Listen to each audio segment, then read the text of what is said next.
ഇന്നത്തെ എൻ്റെ വീഡിയോ ഒരു കുക്കിംഗ് വീഡിയോയോ അല്ലെങ്കിൽ ഡെയിലി വ്ളോഗോ ഒന്നുമല്ല. നമ്മൾ 2-3 ദിവസമായിട്ട് സോഷ്യൽ മീഡിയയിൽ ഭയങ്കരമായിട്ട് ചർച്ച നടന്നുകൊണ്ടിരിക്കുന്ന ഒരു ഡെലിവറിയെ പറ്റിയാണ് അല്ലേ. ഇപ്പം തന്നെ എല്ലാവർക്കും മനസ്സിലായില്ലേ എന്തായിരിക്കുമെന്ന്. അതെ, അത് തന്നെ, ദിയ കൃഷ്ണയുടെ ഡെലിവറി. അതായത് അതെ ഓൾറെഡി ഈ കൃഷ്ണകുമാർ ഫാമിലി എന്ന് പറയുമ്പോഴത്തേക്കും ഒരുപാട് വിവാദങ്ങൾ ഇങ്ങനെ എപ്പോഴും ഇങ്ങനെ വന്നുകൊണ്ടിരിക്കുന്ന ഒരു ഫാമിലിയാണ്. നമുക്ക് അതിനെപ്പറ്റിയൊന്നും ഒരുപാട് ചർച്ച ചെയ്യേണ്ട. അപ്പോൾ അങ്ങനെ ഒരു വീഡിയോ പറ്റി നല്ലത് പറയുന്നവരും ചീത്ത പറയുന്നവരുണ്ട്. അതിപ്പോൾ നമ്മൾ എന്ത് വീഡിയോ ഇട്ടാലും അല്ലെങ്കിൽ എന്തൊരു സംഭവം നടന്നാലും അതിന് നല്ലത് പറയുന്നവരും ചീത്ത പറയുന്നവരുണ്ട്. അതായത് ചില ആൾക്കാർ പറയാറില്ലേ, അതായത് അമ്മയെ കൊന്നാലും 2 പക്ഷം പറയുന്ന ആൾക്കാരാണുള്ളത് അല്ലേ. അതുപോലെയാണ് എനിക്ക് ഇതിനെ പറ്റിയും തോന്നിയിട്ടുണ്ടാവും. കാരണം ചില ആൾക്കാർ പറയുന്നതെന്ന് വെച്ച് കഴിഞ്ഞാൽ, അതായത് നമുക്ക് പ്രൈവസി വേണ്ട ഒരു സംഭവമാണ് ഡെലിവറി എന്ന് പറയുമ്പോൾ. നമുക്ക് എപ്പോഴും അതായത് ഈ ലേഡീസിന് ഏറ്റവും പ്രൈവസി വേണ്ടുന്ന ഒരു കാര്യം. അപ്പം അത് നമുക്കിങ്ങനെ പബ്ലിക്കായിട്ട് ചെയ്യുന്നത് അത് വളരെ മോശമെന്ന് പറയുന്ന ആൾക്കാരുണ്ട്. എന്നാൽ അതിനെ അനുകൂലിച്ച് പറയുന്നവരുണ്ട്. അപ്പോൾ ഞാനിത് ഏതിൽപ്പെടുന്നു എന്ന് നിങ്ങൾ ചോദിച്ചു കഴിഞ്ഞാൽ, അതായത് എനിക്ക് പേഴ്സണലി എനിക്ക് ഏറ്റവും ഇഷ്ടപ്പെട്ട, അതായത് ഈ ഇടയായിട്ട് ഞാൻ കണ്ടതിൽ വെച്ചിട്ട് ഏറ്റവും നല്ലൊരു വ്ളോഗായിട്ട് എനിക്ക് തോന്നിയിട്ടുള്ളൂ. വളരെ നല്ലൊരു കാര്യമാണ് ദിയ ചെയ്തത്. കാരണം സമൂഹത്തിന് ഇതൊക്കെ കാണേണ്ടത് തന്നെയാണ്. ഇപ്പോൾ അമ്മയെ കൊല്ലുന്നവരും അല്ലെങ്കിൽ മക്കളെ കൊല്ലുന്നവരും ഒക്കെ ഇത് കാണണം എന്ന് തന്നെയാണ് എൻ്റെ അഭിപ്രായം.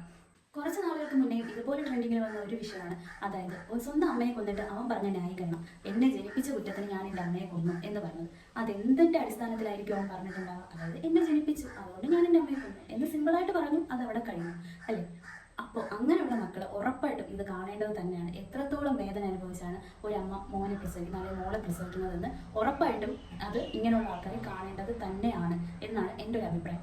പിന്നെ ഒരു ബാഗ് തന്നിട്ട് 1 കിലോ ഭാരമുള്ള ഒരു ബാഗ് തന്നിട്ട് 1 മാസം മുതൽ 9 മാസം വരെ നമ്മളിങ്ങനെ ചുമന്നുകൊണ്ട് നടക്കുക, കിടക്കുക എല്ലാം ചെയ്യുമ്പോൾ നമുക്ക് എത്രത്തോളം ബുദ്ധിമുട്ടുണ്ടാകും. അതുപോലെ തന്നെയാണ് ഏതൊരു അമ്മയും വയറ്റിൽ ഒരു കുഞ്ഞിനെ ചുമന്ന് 9 മാസം കഴിയുമ്പോൾ കഷ്ടപ്പെട്ട് പ്രസവിക്കുന്നത്. അത് ഏതൊരു അമ്മയ്ക്കും അറിയാം, അത് പ്രസവിക്കുമ്പോൾ വേദന ഉണ്ടാവും. അത് നമ്മൾ ഇതുവരെയും അനുഭവിച്ചിട്ടില്ല. അതൊന്ന് കൈ മുറിയുമ്പോൾ അല്ലെങ്കിൽ കാല് മുറിയുമ്പോൾ ഉണ്ടാകുന്ന വേദനയേക്കാൾ ഇരട്ടിയുടെ ഇരട്ടി വേദന, അതായത് നമ്മുടെ മരണത്തിന് തുല്യമായിട്ടുള്ള വേദന അനുഭവിച്ചാണ് നമ്മൾ പ്രസവിക്കേണ്ടി വരിക എന്ന് അറിഞ്ഞിട്ട് പോലും ഏതൊരമ്മയും അതിന് തയ്യാറാവുന്നുണ്ടെങ്കിൽ അത് മക്കളോടുള്ള ഇഷ്ടം കൊണ്ട് തന്നെയാണ്.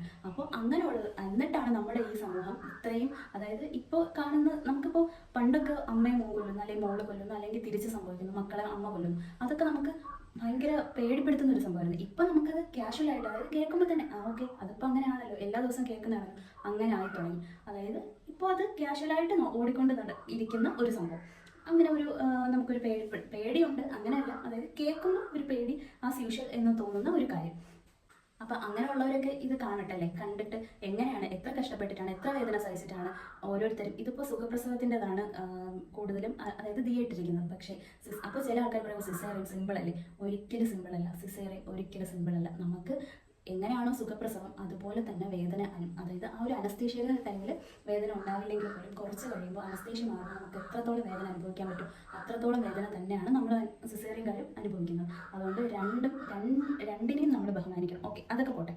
ഇനി അടുത്ത വേറൊരു സെക്ഷൻ ആൾക്കാർ പറയുന്നത് എന്താണെന്ന് വെച്ച് കഴിഞ്ഞാൽ, ദിയയുടെ അതായത് അച്ഛൻ അമ്മ എല്ലാവരും കൂടെ നിന്നു എന്നുള്ളൊരു സംഭവമാണ് എല്ലാവരും പറയുന്നത്. അപ്പോൾ ഈ പറയുന്നവർ എന്താണ് വിചാരിക്കുന്നത്, അതായത് പ്രസവം എന്ന് പറയുമ്പോഴത്തേക്കും ഡെലിവറി റൂമിൽ, അതായത് ഒരു ഇരുട്ട് റൂമിൽ കുറേ ആൾക്കാർ, അതായത് നമുക്ക് പരിചയമില്ലാത്ത കുറേ ഡോക്ടേഴ്സ് നഴ്സ് വന്നിട്ട് പ്രസവിക്കടി എന്ന് പറഞ്ഞ് പ്രസവിപ്പിക്കണം. അതാണോ നല്ലത്? നമുക്ക് ചുറ്റിനും നമുക്ക് വേണ്ടപ്പെട്ട കുറച്ച് നമുക്ക് ചുറ്റിനും നമ്മുടെ വേണ്ടപ്പെട്ടവർ അല്ലെങ്കിൽ നമുക്ക് പരിചയമുള്ള ആൾക്കാർ നമ്മുടെ കൂടെ ഉണ്ട്. നമുക്ക് നമ്മുടെ ഇത്രയും വലിയൊരു സ്ട്രഗ്ലിംഗ് പീരീഡിൽ നമുക്ക് അറിയാവുന്നുള്ള, നമുക്ക് ഏറ്റവും അടുപ്പമുള്ള കുറച്ച് ആൾക്കാർ നിൽക്കുന്നതാണ് അല്ലേ ഏറ്റവും നല്ലത്.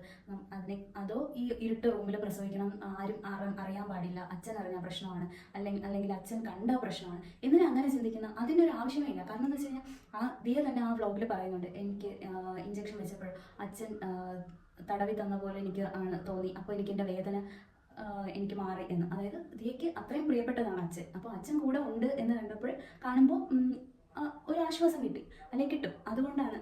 പിന്നെ അശ്വിൻ തന്നെ ആ വ്ളോഗിൽ പറയുന്നുണ്ട്, ഈ വീഡിയോ കണ്ടിട്ട്, അതായത് എൻ്റെ മോൻ അല്ലെങ്കിൽ മോള് വളർന്ന് ബുദ്ധി ഉറയ്ക്കുന്ന സമയത്ത് ഈ വീഡിയോ കാണണം, കണ്ട് നിൻ്റെ അമ്മ എങ്ങനെയാണ് നിന്നെ പ്രസവിച്ചത് എന്ന് നീ ഇത് കാണണം എന്ന് അതിൽ പറയുന്നുണ്ട്. അപ്പോൾ അവരുടെ ഒരു മെമ്മറബിൾ ഡേയ്സ് അവർ യൂട്യൂബിലിട്ടു, അത് ഇത്രയും ട്രെൻഡിങ് ആയി. അതിന് ബാക്കിയുള്ളവർക്ക് എന്താണ് പ്രശ്നം എന്നാണ് എനിക്ക് മനസ്സിലാവുന്നത്. അപ്പോൾ അതിനെ സപ്പോർട്ട് ചെയ്ത് ഒരുപാട് ഡോക്ടേഴ്സ് തന്നെ കമൻറ്റ് ഇട്ടിട്ടുണ്ട്, വ്ളോഗ് ചെയ്തിട്ടുണ്ട്. അത് വളരെ നല്ലൊരു കാര്യമാണ്. അങ്ങനെ നമുക്കിപ്പം ഡെലിവറി വീഡിയോ ഇട്ടതിന് ഒരുപാട് പേര് സപ്പോർട്ട്. ഈ വീഡിയോ ഒരിക്കലും തെറ്റായ ഒരു സന്ദേശം നമ്മുടെ സമൂഹത്തിന് കൊടുക്കുന്നുണ്ട് എന്നുള്ളൊരു അഭിപ്രായം എനിക്കില്ല. കാരണം എന്ന് വെച്ച് കഴിഞ്ഞാൽ, നമുക്ക് എത്രയോ തെറ്റായ സന്ദേശങ്ങൾ തരുന്ന, അല്ലെങ്കിൽ ഒരു സന്ദേശം ഇല്ലാത്ത എത്രയോ വീഡിയോസ് നമ്മൾ കാണുന്നുണ്ട്. അതൊക്കെ വെച്ച് നോക്കുമ്പോൾ ഇതിനെന്താണ് പ്രശ്നം? അല്ലേ? അപ്പോൾ എനിക്ക് പേഴ്സണലി ആ വീഡിയോ കണ്ടപ്പോൾ സത്യം പറഞ്ഞാൽ എൻ്റെ കണ്ണ് നിറഞ്ഞുപോയി, കണ്ണും മനസ്സും. അതുകൊണ്ട് എനിക്ക് ആ വീഡിയോ അതിനുശേഷം എനിക്ക് ഒരുപാട് എന്താണ് കുറേ ട്രോളും അങ്ങനെയൊക്കെ കണ്ടപ്പോൾ എനിക്ക് ഇങ്ങനെ ഒരു വീഡിയോ ചെയ്യണമെന്ന് തോന്നി, ചെയ്തു. അപ്പോൾ ഇതിനെ സപ്പോർട്ട് ചെയ്യുന്നവർ ഒന്ന് കമൻറ്റ് ഇട്ടേക്കണേ.